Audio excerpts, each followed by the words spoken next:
لاکھوں یعنی ہزاروں کی تعداد میں صحابہ کرام کو چٹائی پر لپیٹ کر ان کی آنکھوں میں اور ان کے کانوں میں دھولیں ڈال کر ان کو پریشان کیا جاتا تھا۔ حضرت بلال رضی اللہ تعالیٰ عنہ تپتی صحرا کے اندر جو ہے ان کے بدن پر جو ہے کوڑے مار کر ان کو تپتی صحرا پر لٹا دیا گیا تھا، ان کے سینے پر بھاری پتھر رکھا گیا تھا۔ ان لوگوں کے سامنے میرے آقا موجود تھے جہاں پہ میرے آقا کو سب سے زیادہ تکلیفیں دی گئی تھی، ان لوگوں کے سامنے میرے آقا موجود تھے جہاں میرے آقا صلی اللہ علیہ وسلم کو سب سے بڑا شاعر، سب سے بڑا ساحر کہا گیا تھا، میرے آقا کو جادوگر کہا گیا تھا۔ میرے آقا صلی اللہ علیہ وسلم ان لوگوں کے سامنے موجود تھے کہ میرے آقا صلی اللہ علیہ وسلم کے گلے مبارک پر چادر ڈال کر حضور کو گھسیٹا گیا تھا۔ ان لوگوں کے سامنے میرے آقا صلی اللہ علیہ وسلم موجود تھے، اس لیے وہ لوگ لرزہ فاقدام تھے، اس لیے وہ پریشان حال تھے کہ میں نے حضور صلی اللہ علیہ وسلم کو اتنی تکلیفیں دی، آج حضور صلی اللہ علیہ وسلم ہمارے ساتھ کیا انجام جائے۔ آپ سوچیں تو صحیح، میرے آقا کا اخلاق میں بیان کر رہا ہوں۔ آپ سوچیں اگر ہمارے باپ اگر کسی نے ایک تھپڑ مارا ہوگا تو ہم کیا کریں گے اس کے ساتھ ساتھ؟ ہم اس کے گھر جا کر تلوار سے اس کے سر کو بھی الگ کر سکتے ہیں۔ کیوں؟ کیونکہ وہ ہمارا باپ ہے۔ ہمارے ذاتی معاملات جب آ جاتے ہیں تو ہم پریشان حال ہوتے نظر آتے ہیں۔ میرے آقا صلی اللہ علیہ وسلم کو اتنی تکلیفیں دی تھی، پھر بھی میرے آقا صلی اللہ علیہ وسلم ان سے مسکرا کر باتیں کر رہے ہیں۔ میرے آقا صلی اللہ علیہ وسلم کے ہزاروں کی تعداد میں لوگ وہاں موجود تھے۔ ان لوگوں نے سوچا تھا آج اگر اس گردنوں کو الگ کر دیا جائے گا، آج ہمیں پریشان کر دیا جائے گا، آج ہمارے تنوں کو جدا کر دیا جائے گا، آج ہمارے جسم کی بوٹی کر کے چیل کووں کو کھلا دیا جائے گا۔ اتنا سب کچھ سوچنے کے باوجود اپنے آپ کے اندر یہ سزا جو ہے کم لگ رہی تھی۔ صحابی رسول سے میرے آقا نے پوچھا، اے صحابیوں بتاؤ ان لوگوں کے ساتھ کیا برتاؤ ہونا چاہیے، ان لوگوں کے ساتھ کیا کرنا چاہیے؟ صحابہ کرام نے اپنی اپنی رائے پیش کی، میرے آقا نے پسند نہیں فرمایا، ارشاد فرمایا آج کے دن میں ان کو معاف کرتا ہوں۔ صلی اللہ علیہ وسلم نے جیسے ہی یہ جملہ ارشاد فرمایا، ہزاروں کی تعداد میں لوگوں نے لا الہ الا اللہ محمد رسول اللہ کے اسلام ادا کر نعرہ تکبیر، نعرہ رسالت اور نعرہ سنت، مسلک سبحان میرے آقا صلی اللہ علیہ وسلم کے اخلاق کا حسنا، ہزاروں لوگوں نے میرے آقا کو اتنی تکلیفیں دی تھی، اس کے باوجود میرے آقا نے ان کو معاف کر دیا۔ اور اس کا ثمرہ کیا ہوا، اس کا فائدہ کیا ہوا؟ ہزاروں کی تعداد میں لوگوں نے اسلام قبول کر لیا۔ اگر آپ پر بھی اگر کوئی ایسی کیچڑ اچھالنے کی کوشش کرے تو آپ کیا کریں گے؟ ان کو نہیں سمجھ میں آیا، ان کو معاف کر دیں، ان کو معاف کر دیں۔ حضور کی بہت بڑی سنت، سبحان حضور کی بہت بڑی حضور کے اخلاق کو لے کر چلیں، حضور کے اخلاق کو لے کر چلیں گے، دنیا میں بھی کامیاب، آخرت میں بھی کامیاب، قبر میں بھی کامیاب، حشر میں بھی کامیاب ہوتے نظر آئیں گے۔ حضور کی سنت میں ہی کامیابی ہے، اس لیے حضور کی سنت کو اپنانے کی کوشش کریں، حضور کے اخلاق کو اپنانے کی کوشش کریں۔ اللہ تبارک و تعالیٰ ہم سب کو حضور کے اخلاق حسنہ پر عمل کرنے کی توفیق و ترفیق عطا فرمائے۔ یاد رکھیں میرے آقا صلی اللہ علیہ وسلم اپنی امت کے لیے بہت پریشان حال تھے، اپنی امت کے لیے بہت دعائیں کیا کرتے تھے۔ میرے آقا صلی اللہ علیہ وسلم ایک دن حضرت عائشہ صدیقہ رضی اللہ تعالیٰ عنہا کی جانب مبارکہ پر میرے آقا نے اپنے سر مبارک کو رکھ کر آرام فرما رہے تھے، اتنی میں آسمان کی طرف میرے آقا کی نظر پڑتی ہے، میرے آقا کی آنکھوں میں آنسو آ جاتے ہیں، اپنے سر مبارک کو اٹھاتے ہیں اور اٹھانے کے بعد کبھی دائیں جاتے ہیں، کبھی بائیں جاتے ہیں، کبھی آگے جاتے ہیں، کبھی پیچھے جاتے ہیں، کبھی آسمان کی طرف دیکھتے ہیں، کبھی زمین کی طرف دیکھتے ہیں، کبھی میرے آقا کی آنکھوں میں آنسو آ جاتے ہیں، میرے آقا پریشان حال ہوتے نظر آتے ہیں۔ اتنے میں کیا دیکھتے ہیں؟ آسمان کی طرف سے اللہ تبارک و تعالیٰ نے باران رحمت نازل عطا فرمایا۔ جیسے ہی بارش نازل ہوتی ہے میرے آقا صلی اللہ علیہ وسلم کا آنکھیں مبارکہ سے جو آنسو گرا کرتے تھے نبی مبارک سے تبسم نکل جاتا ہے۔ حضرت عائشہ دیکھ کر پریشان ہو جاتی ہے، یا رسول اللہ صلی اللہ علیہ وسلم کچھ دیر پہلے میں نے آپ کو دیکھا تھا بڑے پریشان حال، کبھی آگے کبھی پیچھے، کبھی اوپر کبھی نیچے دیکھ رہے ہیں اور بڑے پریشان حال تھے. آپ کے آنکھوں میں آنسو تھے یا رسول اللہ، اور کچھ ہی دیر کے بعد آپ کے لب مبارک پر تبسم دیکھ رہے ہیں. یا رسول اللہ وجہ کیا ہے؟ میرے آقا صلی اللہ علیہ وسلم نے ارشاد فرمایا، عائشہ مجھ سے پہلے جو نبی آئے ان لوگوں نے بھی یہی سوچا تھا، ان کی امتوں نے یہی سوچا تھا.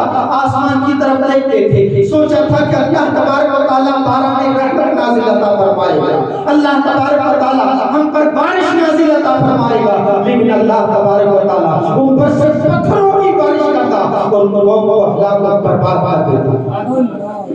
اس لیے میں رو رہا تھا، مجھے میری امت سے بہت زیادہ پیار ہے، مجھے میری امت سے بہت زیادہ محبت ہے. میں اللہ تبارک و تعالیٰ سے دعائیں کر رہا تھا کہ کہیں اس نبیوں کی طرح میری امت کے ساتھ بھی کہیں ایسا نہ ہو جائے، ان نبیوں کی امتوں کے ساتھ جو حشر ہوا تھا کہیں میری امت کے ساتھ بھی ایسا نہ ہو جائے. اس لیے میں رو رہا تھا. اور جب باران رحمت نازل ہوئی تو میں خوش ہو گیا کہ اللہ تبارک و تعالیٰ نے آسمان سے بارش نازل کی. یہ ہے میرا آقا صلی اللہ علیہ وسلم کی شان مبارک. اپنی امت کے لیے اتنے پریشان، اور آج ہم رزق کے چکر میں نمازوں کو چھوڑتے نظر آ رہے ہیں. جس نبی نے ہمیں یہ درس دیا، الصلاۃ معراج المؤمنین، نماز مومنوں کے لیے معراج ہے. کیا ہے؟ میرے آقا نے فرمایا میری معراج یہ ہے کہ میں عرش پر گیا، اللہ سے ملاقات کی، لیکن میری امت کی معراج یہ وہ نماز سے 5 گانا ادا کرے، اللہ تعالیٰ اسی کو بھی معراج عطا فرمائے. تو اس لیے آپ نمازوں کی پابندی کریں. دوسرا پہلا کام کیا کرنا ہے؟ اخلاق حسنہ، حضور کی اخلاق کو لے کر چلنا، حضور کے عادت مبارکہ کو لے کر چلنا ہے. میرے آقا نے درگزر کو بہت پسند فرمایا. میرے آقا نے ارشاد فرمایا، اے لوگوں سنو، دنیا میں بہترین لوگ وہ ہیں جو اپنے گھر والوں کے لیے بہتر ہیں. کیا فرمایا؟ گھر والوں کے لیے. ہم کیا کرتے ہیں؟ گھر کے اندر گئے، کوئی غلطی ہوئی بھی ڈانٹنا شروع کر دیا، بچوں سے کوئی غلطی ہوئی ڈانٹنا شروع کر دیا. میرے آقا نے کبھی بھی اپنی بیویوں کو کبھی نہیں ڈانٹا. میرے آقا ان سے محبت کے ساتھ رہا کرتے تھے، اپنے بچوں کے ساتھ محبت کے ساتھ رہا کرتے تھے. یہاں تک کہ حضرت فاطمہ الزہرا جب گھر میں داخل ہوتی تھی میرے آقا ادب کے لیے کھڑے ہو جایا کرتے تھے اور ان کے ہاتھ یعنی دستے مبارک کو چوما کرتے تھے حضرت فاطمہ الزہرا کے لیے. سوچے تو صحیح، وہ نبی بے مثال، ان کی بیٹی بھی بے مثال. میرے آقا صلی اللہ علیہ وسلم کے اخلاق حسنہ کو یاد کریں. ایک مرتبہ صحابی رسول کی جھرپٹ میں میرے آقا صلی اللہ علیہ وسلم بیٹھے ہوئے ہیں اور بیٹھنے کے ساتھ میرے آقا صلی اللہ علیہ وسلم جو ہے تمام صحابہ کرام کو جو ہے علم کی باتیں بتا رہے ہیں، سکھا رہے ہیں. اتنے بھی صحابہ کرام کیا دیکھتے تھے کہ میرے آقا صلی اللہ علیہ وسلم کی آنکھوں میں قنوت کی تاریخ ہوئی. میرے آقا صلی اللہ علیہ وسلم کے لیے صحابہ کرام سوچتے ہیں یا رسول اللہ صلی اللہ علیہ وسلم اب رات بہت زیادہ ہو چکی ہے، اب آپ آرام فرمائیے. صحابی رسول کا کہنا ہوتا ہے میرے آقا صلی اللہ علیہ وسلم کھڑی ہو جاتے ہیں. کھڑی ہونے کے بعد میرے آقا صلی اللہ علیہ وسلم کو 2-3 صحابہ کرام پیچھے پیچھے جاتے ہیں. میرے آقا صلی اللہ علیہ وسلم کو حجرہ عائشہ تک چھوڑ کر آتے ہیں. میرے آقا اندر داخل ہوتے ہیں، دروازہ بند کیا جاتا ہے. صحابی رسول واپس آتے ہیں مسجد نبوی کے پاس. باہر جب آتے ہیں، باہر آنے کے بعد کیا دیکھتے ہیں کہ رونے کی آوازیں آ رہی ہیں. کیا رہی ہے؟ کیا رہی ہے؟ رونے کی آواز. سننے کی موڈ میں ہے؟ بے شک. بولے سبحان اللہ. اچھا ایک بات بتا دیں، سننے کے موڈ میں ہے یا سونے کے موڈ میں؟ دونوں میں سے ایک بتا دیں. سننے کے موڈ میں.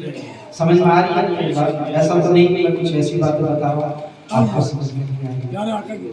پیارے آقا صلی اللہ علیہ وسلم کی محفل میں ہم بیٹھے ہیں. میرے آقا ارشاد فرماتے ہیں جہاں اللہ اور اس کے رسول کا ذکر ہوتا ہے وہاں فرشتے اپنے پروں سے ان لوگوں کو تھام لیا کرتے ہیں.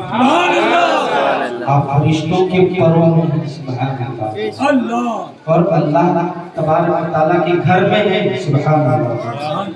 یہ بڑی سعادت مندی کی بات ہے کہ آپ یہاں بیٹھے ہوئے ہیں اور میرے آقا صلی اللہ علیہ وسلم کی میلاد مبارکہ ہوا. ایک بات بتا دوں، انشاءاللہ وہ واقعہ بھی پورا کروں گا، وہ حدیث بھی پوری کروں گا. اس سے پہلے ایک بات بتا دوں، ایمان افروز بات. ایک شخص جو ہے میلاد سے بڑی محبت تھی اس کو. کس سے؟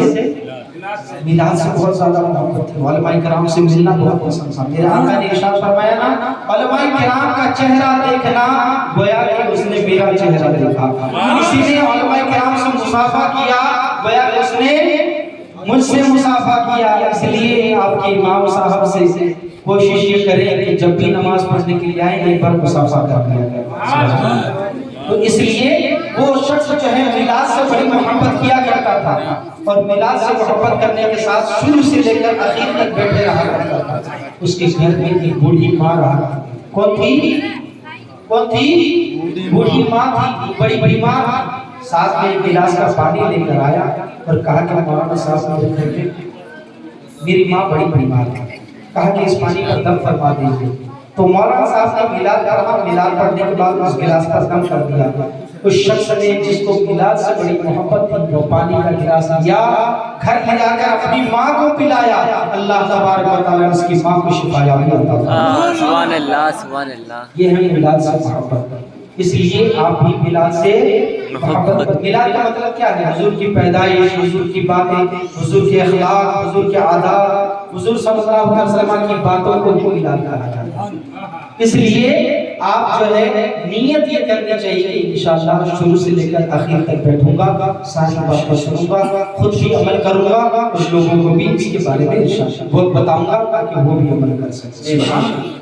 تو میرے آقا صلی اللہ علیہ وسلم کے تعلق سے بیان کر رہا تھا. صحابی رسول نے جب دیکھا کہ حضور صلی اللہ علیہ وسلم کی آنکھوں میں غنود کی جب دیکھی, صحابی رسول نے حضور سے عرض کیا یا رسول اللہ صلی اللہ علیہ وسلم رات بہت زیادہ ہو چکی ہے, اب آپ آرام فرما لیجیے. صحابی رسول دو تین جو ہے حضور صلی اللہ علیہ وسلم کے پیچھے پیچھے ہوتے ہیں. میرے آقا جو ہے حضرت عائشہ تک پہنچتے ہیں. وہاں پہنچنے کے بعد اپنے دروازے کو بند کر لیتے ہیں. صحابی رسول واپس باہر آتے ہیں. مسجد نبوی کے بعد باہر آ کر جو ہے کیا دیکھتے ہیں کہ رونے کی آوازیں آ رہی ہیں, بہت سی زبردست آواز آ رہی ہے. کوئی اللہ تبارک و تعالیٰ سے فریاد کر رہا ہے, دعائیں کر رہا ہے. لوگ پریشان ہو جاتے ہیں, آخر رونے والا نظر نہیں آ رہا ہے, کون رو رہا ہے؟ کبھی مسجد کے باہر دیکھ لیتے ہیں, کبھی اصحاب الصفات کے چبوترے پر دیکھتے ہیں, کبھی جنت البقیع پر جا کر دیکھتے ہیں, وہاں کوئی بھی رونے والا نظر نہیں آتا. میرے آقا صلی اللہ علیہ وسلم کے وہ پیارے دیوانے پریشان حال ہو جاتے ہیں, آخر کون ہے جو اتنی بجے رات میں اتنی رات میں روتا نظر آ رہا ہے؟ میرے آقا صلی اللہ علیہ وسلم کی وہ پیارے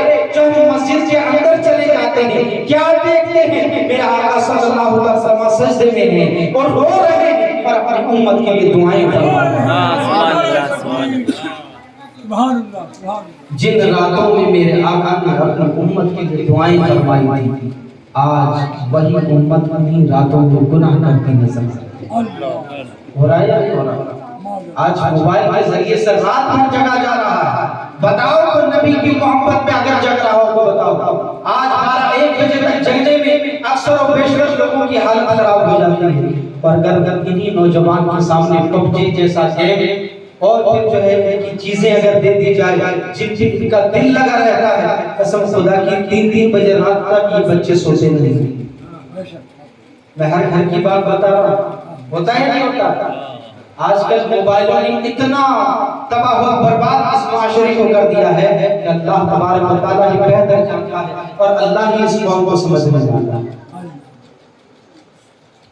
اس لیے آپ کو حضور کے اخلاق کو لے کر چلنا ہے. حضور کے اخلاق کو لے کر چلیں, حضور کے اخلاق کو لے کر سنواریں. آپ نہیں سنواریں گے, آپ کی اولاد کبھی نہیں سنواریں گے. آپ نماز نہیں پڑھیں گے, آپ کی اولاد کیسے نماز پڑھیں گی؟ آپ کے گھر میں نمازی ہوں گے, آپ کی بیوی نمازیں پڑھیں گی, آپ خود نمازی ہوں گے, آپ کے بچے آپ کو نماز دے کر آپ کو بھی نماز پڑھتے نظر آئیں گے. آپ اپنے بچوں کو اگر عاشق رسول بنانا چاہتے ہیں اپنے مسجدوں کے پابند کرنا شروع کر دو. قسم خدا کی یہ وہ جگہ ہیں جہاں پہ بڑے بڑے عالم بھی بنے ہیں, تو انہی مسجد کے دہلیز پر آنے کے بعد ہی بنے, انہی امام کے قدموں کو چوم چوم کے برکت سے اللہ تبارک و تعالیٰ نے کو عالم بنایا ہے. اس لیے آپ عالموں کی صحبت میں بٹھانے کی کوشش کریں, مدرسوں کے پابند کریں. یاد رکھیں دنیاوی تعلیم یقیناً بہتر ہے لیکن اس دنیا میں کام آنے والی ہے اور اس زمانے میں بے حد ضروری ضروری ہے، لیکن دین کی تعلیم کو آپ کبھی بھی فراموش نہ کریں۔ دین کی تعلیم اس دنیا میں بھی ہمیں کامیاب کرے گی، آخرت میں بھی ہمیں کامیاب کرے گی۔ میرے آقا نے ارشاد فرمایا، حدیث کا مفہوم میں آپ کو بتا دوں، تین چیزیں ایسی ہیں کہ انسان جب انتقال ہوتا تو انتقال ہونے کے بعد بھی اس کو کام دیتے ہیں۔ ہمارے مرنے کے بعد قبر پر جب ہم چلے جاتے ہیں تو ہم کوئی بھی ثواب نہیں کما سکتے ہیں۔ دنیا میں ہمیں دیا گیا موقع، آپ جتنا چاہو اتنا کما لو، اس کے بعد آپ نہیں کما سکتے۔ قبر پر چلے جائیں گے، آپ انتقال کر دیں گے کہ لوگ ہم پر جو ہے کچھ پڑھ کر دیں تو ہمیں عذاب سے تکلیف ہو جائے۔ اس لیے جب ہم قبر پر جاتے ہیں تو تین ایسی چیز ہیں کہ جب انسان کرتا ہے تو اللہ تبارک و تعالیٰ اس کی سزا عطا فرما دیتا ہے۔ اس میں سے ایک چیز یہ ہے کہ انسان اپنے بچوں کو اچھی تعلیم دیتا ہے، اور جب وہ مرتا ہے اس کی اولاد جب اس کی قبر پر جا کر سورہ یاسین پڑھتی ہے یا قرآن کی تلاوت فرماتی ہے، اللہ تبارک و تعالیٰ اس کی اور اس کے بچے کی مغفرت عطا فرما دیتا ہے۔ اس لیے آپ اپنے بچوں کو دین کی تعلیم دیں، دین کی تعلیم دیں۔ انشاءاللہ ہمارے دنیا میں بھی اللہ تعالیٰ ہمیں کامیاب بنا فرمائے گا اور آخرت میں بھی کامیاب بنا فرمائے گا، اور آخرت میں حضور کی شفاعت بھی نصیب عطا فرمائے گا۔ اللہ تبارک و تعالیٰ ہم سب کو سنانے سے زیادہ ان باتوں پر عمل کی توفیق عطا فرمائے۔ کہنے اور سننے میں جو بھی ورزش ہوئی ہو، اللہ تبارک و تعالیٰ اپنے نبی پاک صلی اللہ علیہ وسلم کے نادر کے سب سے معاف عطا فرمائے۔ توبہ استغفر اللہ ربی کل ذنب و توبہ وما السلام علیکم۔